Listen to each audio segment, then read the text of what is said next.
All right, welcome back to another episode of the Carbon Cardboard Podcast. I'm your host, Brian, Q3 Cards, joined as always with my good friend Scott from the F1 Castle. Both, actually, both repping Oh, both got the Ferrari going. I mean, we have to, right? for this episode in particular. Gotta have it. Gotta have it. Like, we'll get into the new King of Monaco, Charles Leclerc, and talk about.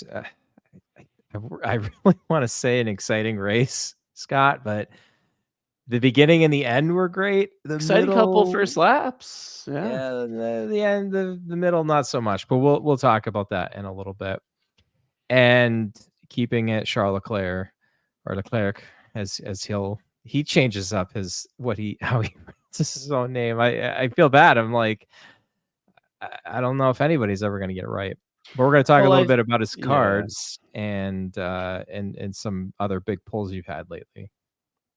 Yeah, I feel like Leclerc, depending on where he is in the world, pronounces it differently. You know, like when he's in Monaco, he's like, "Hey, Charles Leclerc." But he comes out to United States when he's in Vegas, and he'll say his name is Chuck Leclerc. So Chuck. Oh, that's great. But yeah, I gotta say, my friend, your castle calls this timeout pretty spot on. Maybe yep. the castle call of Max. No, you didn't have to say if it was in qualifying or in the race, but I think the fact that it happened in Hit the wall. qualifying and he hit the wall, excuse me, had a huge impact. It was a small And impact, but it had a large impact. yes, for sure. And like the qualifying, I mean, you almost had the podium down. I mean, you had Close. very close. I Yeah, think it was signs kind of ruined it. yeah, I mean, I had Leclerc winning, which is the most important part. And then I put Lando in second. He obviously came fourth. And I put Piastri in third, who came in second. Yeah, so I mean, it was exciting. Here's the thing, and I talked about this on a previous podcast that we had. It was boring, but at the same time, it wasn't. Like, you gotta imagine yourself watching this race through the lens of a diehard Charles Leclerc fan. Because if you are, it is not boring and it is edge of the seat. Like, you're just waiting for something to go wrong because it seems like something always did for Leclerc in Monaco. So, yeah, finally got the monkey off his back, finally got the home win. This is his third time on pole here, but the other two times, obviously, once, car didn't start. And the other times, strategy kind of messed it up. So I was happy to see him get the win. Was it the most exciting race? No, but I think, look, Monaco has a reputation for being really exciting on Saturday and not so much on Sunday. And I think, this weekend was the best example of that. Though I will say, it was interesting. This is the first time ever in the history of Formula One. Formula One has been around for over 70 years, guys. First time ever that the top 10 finished where they started. Absolutely insane. So that was kind of cool, I guess. Yeah, with the qualifying, I mean, it went. I mean, it almost didn't. We'll talk about the first lap action Sure. here. I guess we'll start with the least exciting of it was the Alpine duo. You know, Jesus. playing bumper cars a little bit with Esteban Ocon. I mean, Scott, that's probably a topic for another day. And I know there's some rumors that Bruno Famine might sit Ocon down for the Canadian Grand Prix and put in Jack, how you doing? I don't think that's going to happen. I don't think you think that's going to happen. Probably I not. know F1 Ben wants it to happen. It's true. And Ozzy J Red, everyone from Australia probably wants it to happen. And I mean, we want it to happen, right? Because Jack Doohan, friend of the show, you know, I got to meet him down in Miami. He signed the bucket hat for Ben. We want to see him in F1 for sure. Um, But do I think it'll happen for Canada? Probably not. But I think Bruno Femi is going to draw a line and be like, listen, Esteban, calm down, buddy. You almost cost us some points here. So, but Gasly did manage to sneak in 10th and get that solitary point. Albon put some points up for Williams, which was great as well. There And in that. actually put them into 8th, didn't he? Because, probably it's a higher finish than probably Alpine has gotten. So although they're tied with 2 Alpine has two points. 10th place finishes. Ocon and Gasly are knotted on 1 point each. So Alpine's at 2, tied with Williams at 2. But yeah, best finish with Albon at 9. Puts them in the 8th. Stake F1 still the only team without a point. Though Bottas did give us an overtake, which was exciting in this race towards the end. So yeah, but you could see, I mean, we've got up on the screen here the top 10, right? We had Gasly in 10th, Albon 9th, Yuki Tsunoda in 8th, putting in more points for RB. Lewis Hamilton in 7th, Max in between the Mercedes sandwich in 6th, Russell in 5th, Norris in 4th, and then your podium was, of course, Leclerc winning, Piastri in 2nd, and Sainz in 3rd, which made it a double Ferrari podium. You got to watch on as Leclerc basked in the glory at his home race win. That first lap incident, the big crash involving both Haas's and Checo Perez, they didn't even know, like, the announcers didn't even know, even on the F1 TV broadcast, and then they went back up to the other side of the hill, and just brutal accident. Thankfully, all 3 drivers walked away, especially Checo, because he got the worst of it, sandwiched between both of those, the Haas cars. We all thought K-Mag was going to get the 2 penalty points that would equal a race ban. The stewards had no further investigation needed, which was shocking to say the least. I guess they kind of figured out, Scott, that they're probably maybe a little bit both at fault. So in my mind, I think it was like 70-30, right? Like I think 70% K-Mag for why you sticking a wheel. Like why you sticking a wheel? Like his argument is, oh, my front wheel was alongside or in front of your rear wheel, so I should have been given space. But why? Why are you going there? You're not going to pass him there. That was as far as you were getting, was your front wheel even with his rear wheel. You're not going to pass him. Just fall in line. Like fall in line.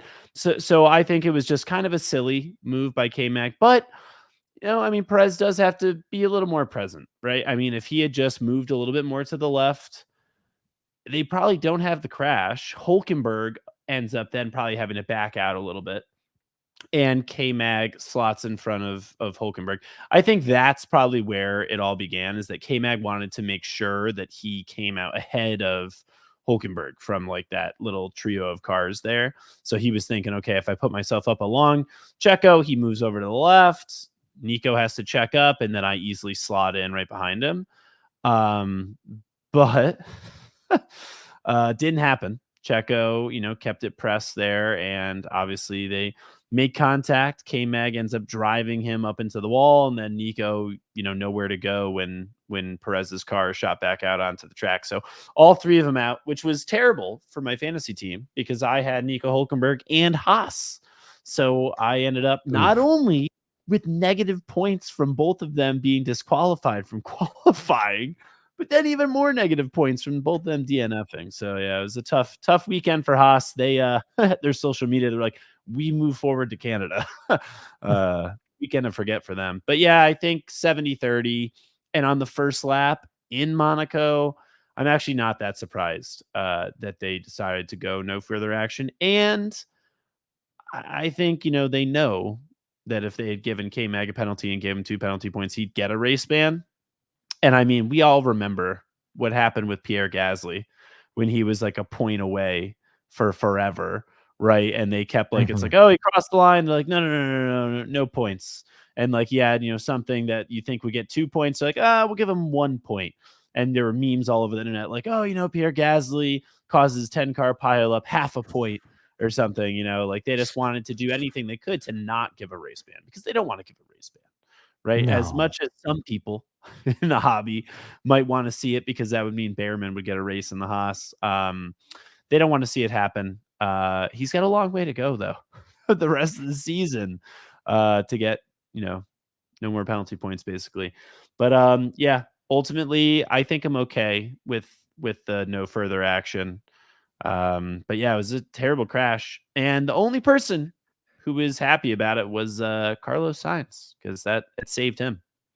Yeah, he had a little contact with Piastri, and Piastri ended up with floor damage. I don't know if he was ever really a threat to Leclerc. He got close a couple times, but as Verstappen with way fresher tires than George Russell, it was like that meme of like, the grandma going slowly down the stairs and like Mr. Bean trying to like get past. I like that is one of the shortcomings of Monaco. And we Yep. talked about that last time out that it's just impossible to pass. Ours are too Um, big. the cars are too big. And maybe the next regulations will take care of that. I mean, Lewis Hamilton is throwing out things like, "Oh, there needs to be 3 mandated pit stops to make things interesting." I'm like, "They're Well, not gonna do that." it was funny. There was a little banter between Max was being interviewed in the media pen, and Russell was there with them, and they were both kind of joking around. They're like, "Oh yeah, mandatory pit stops, 5 of them," and they're like refueling, and George is like, "We got to do 1 lap on foot," So like they were all in good spirits, which was nice to see. But And yeah, I and mean, pretty Max much Max nothing you needs can his do. pillow because he was as bored as all get up. Yep, absolutely. Yeah, no, it was like I said, it was a boring race, but the fact that Leclerc won made it exciting. Like, if it had been Max in first, people would have turned it off. Like, I'm telling you right now, Mhm. like, people would have been like, "Nope, worst race I've ever seen." But right now, the main storyline is, hey, Leclerc won his home race. It's exciting. Maybe we have a championship battle on our hands. Little I segue think we into the do. I standings mean, here.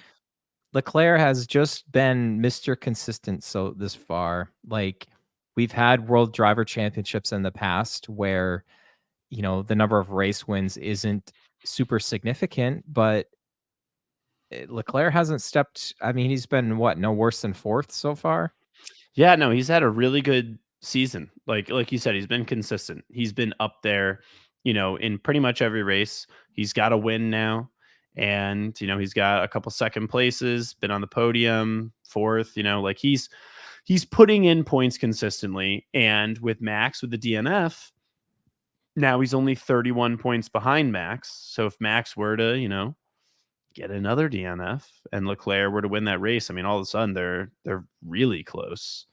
Um, I don't think this is over yet.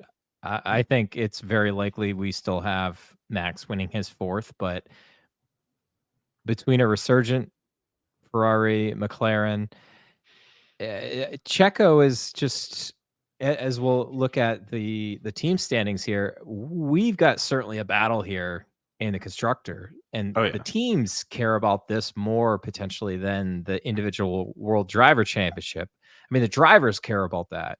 The teams, this is where we've got quite the battle, and if Sergio Perez cannot consistently get into the podium places and Ferrari and McLaren can, it's not a shoo-in that Red Bull is got this in the bag like they've had in the last couple seasons.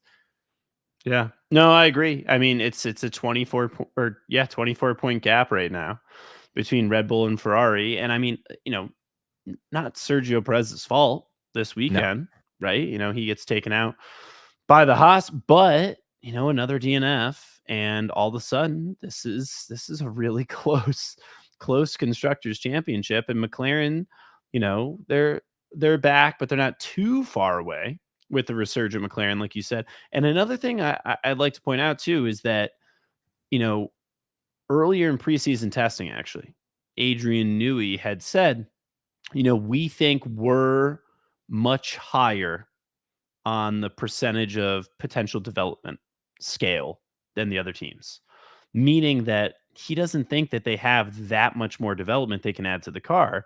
He thinks like, hey, when we came out basically second half of 2022, right? We all remember Spa after summer break, where the Red Bull was like a second plus ahead of the rest of the field. And, the championship battle was over between Max and Leclerc. And then ever since then, 2023, they were completely dominant. But now we're starting to see, like, it's diminishing returns when you're at the top. And Red Bull is not really able to add that much more to their car, to their development. Meanwhile, Ferrari, McLaren, even Mercedes a little bit, but especially Ferrari and McLaren are really, really starting to ramp up development. And we may see a dogfight towards the end of this season. I mean, they're already pretty close on any tracks that have bumps. Max is like, we're toast. Like, I'm calling it right now. I think they're going to be bad again in Singapore. I think, like, just like last year, very similar to it was even more exacerbated here in Monaco than Singapore last year. Like, Max could never get in a good window in practice or qualifying. He was just lamenting the bumps. He said, listen, we've had this issue for 3 years. Now that the teams have caught up, it's really starting to catch us out. And I think we're going to see it again in Singapore. Canada, Ferrari could be good. McLaren could be good. Oh man, I'm excited for the rest of the season. I think we've got a really good season on our hands. And it'll be great for the hobby. Oh, one more thing about the team standings, and I didn't catch all the details, so forgive me if I don't have this entirely correct, audience. But Christian Horner came out and said that the crash to Checo's car is going to cost upwards of $2 to $3 million against the team cap. So that could be potentially very looming large towards the end of the season as well, if they can't push forward for some upgrades that they need at the end of the season to stay afloat, not necessarily afloat, but to stay ahead. Yeah, I mean, Can they get that 10th that they might need at, w- come Abu Dhabi? listen, I wouldn't be surprised if we start seeing some cutaways to the Red Bull garage and all the mechanics are going to be eating ramen, because this is going to come out of their catering budget. Like, they're not going to be able to put out those nice platters, get the 5-star Michelin restaurant, coming in. But yeah, no, I mean, you make a serious point, right? It could potentially impact them, and even looking forward to next year. Like, if you think of like the costs that kind of rack up, it's not only the current year, because a lot of the current year development is kind of baked in. They've already been working on it. Some of those dollars are probably already booked. But like, especially if you look forward to next year, like right now, the teams are putting in time, resources, and part of their budget cap to develop next year's car. And if Red Bull's next year car is impacted by this potentially, I mean, that could mean we could have one of the best seasons that we've had in a long time. We could have another 2021 on our hands, right? The Ooh. last season before regulation, I've said this before, I'll say it again, is always the best. It just always is, because all the teams converge, and then you think, oh, this is great. And then they reset the regs and some team is way far ahead, and it's just an accordion effect, right? Over and over Formula One's history, we've seen the same thing. So I don't know. Good stuff indeed. And obviously we'll shift gears, change the conversation on a little bit to Charles Leclerc's card market, because Mhm. people love a winner, and the Tifosi, anytime they have a reason to spend that money that they've got set aside for some Charles Leclerc collectibles, and namely the trading cards or tops that we all know and love and talk about all the time on this podcast. I don't know, Scott, what are you seeing? I mean, obviously it's only been, essentially a day and a half by the time that we're recording this Yeah. here. But I mean, you go to sites like 130 Point, we have an example that we'll show here a little bit. Um, break spots I've seen just on for yours and other Formula One centric breakers, like those spots are getting snapped up. It's Oh, really? You may know firsthand Oh, I do. about those spots getting snapped up, Mr. Leclerc, in my 3K serve Chrome. Yeah, but no, it's true. I mean, listen, we talked about it last time when Lando won his first win. Now, I think Lando getting his first win was a little more significant for his market, right? Because it's like, oh, okay, he is a winner. Leclerc's already won in the past. But I think Lando getting his first one, we saw like his market like tripling, right? But I think here with Leclerc, people are getting that confidence back. So, again, like you said, it's only been a couple days, so we don't have too much sales to go off. There's actually auctions that are going on right now, like that will blow this out of the water in terms of the gap we're seeing pre-race win to post-race win for Monaco. But just another example here. Last time we looked at Lando 2020 Portrait PSA 10. What I want to do this time is look at, something a little more relevant to the general populace here. And this is just a 2023 Sapphire orange portrait, right? So not like crazy high end, but a significant card and one that's sought after. So orange, both of them look to be similar centering. Also, shout out to Rated Rips, fan of the or friend of the Ferg. podcast here, Ferg. Both of these cards sold with Rated Rips. You can tell because the picture is exactly the same, except they got the sticker. So maybe it was the sticker that really gave them the bump. But you can see pre-race win here sold on the 5th of May for $89. And then post-race win, and this is like literally race win night, Sunday, sold for $152. So almost 2x overnight on the race win. So you got to expect trend is going to continue over the next few days. All these auctions are kind of piling up and we'll see more results. But I mean, I think this is, especially for Ferrari, you mentioned Tifosi, right? Leclerc fans, this is an emotional win. It is a significant and important win that he got. Monaco, his home race. And I think people are kind of looking at the standings and going, wow, maybe there's something here.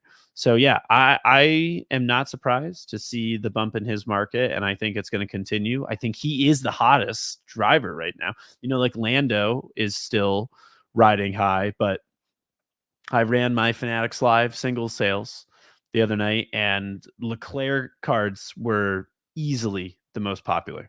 And I'm actually running an all Leclerc Fanatics Live single sale later this week. So yeah, I think Leclerc is hot in the minds of everyone in the hobby, especially Ferrari and Leclerc fans. So it's exciting to see. This is what is so rare in the Formula One hobby, because like in basketball, football, there's so many different matchups every night, every week, that you're going to see multiple winners. And it's like, oh yeah, the Tom Brady just played really well, a few years back, but he just played really well. Or, Patrick Mahomes just had a great game and a big win. And like, you see those jumps kind of, from week to week. Whereas in Formula One, it's tough because you got to have the car. Week to week, it doesn't change that much. There's only one winner every race. So I think we're starting to see like, hey, if you get a race win, like you get those bumps. And Lando and Leclerc have been examples of that recently. For sure. So I know we would definitely cover that in coming episodes. And like you said, it's what have you done for me lately? And the fact that you've got the most popular team in the world in almost any sport. Yeah. They're going to they're going to support one of their own. So good stuff there. All right. We're going to end this show here. Try to keep this under 30 minutes. I know that you recently just did a huge, massive break last Friday for Jeff Crypto Cards, one of the biggest collectors in the Formula One hobby and one of the biggest Ferrari card collectors And in the world. Leclerc's his guy. It's his guy. Yeah. So it was his birthday. So we did big birthday rip. And I mean, it was 3 cases of Chrome 2023, 3 cases of Sapphire 2023, a case of 2020 Sapphire, and a case of 2020 Dynasty. And so I don't know what order you went in here, but you can kind of put them up there and I'll I speak think to I them. probably went biggest to smallest just because, Okay. we'll click through the other ones. But Sure. I mean, the biggest card. Oh yeah. So I mean, what a time to hit this. So on screen, if you're listening to this, 2020 Dynasty, first year Dynasty, we hit a glove patch Charles Leclerc. So biggest card by far from the entire event. And I think Jeff was very happy with this card here. Yeah. So massive card, massive congratulations to Jeff. He'll remember this one. Nice little birthday present for him on the Monaco race win weekend. So that was our biggest card out of Dynasty.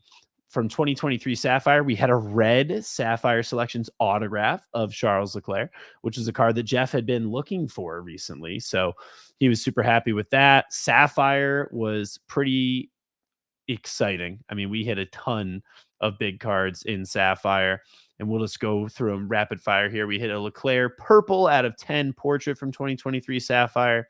We hit a in 2020, we hit a Max 70th portrait, one of the biggest cards that we had in 2020 Sapphire. That was a nice hit.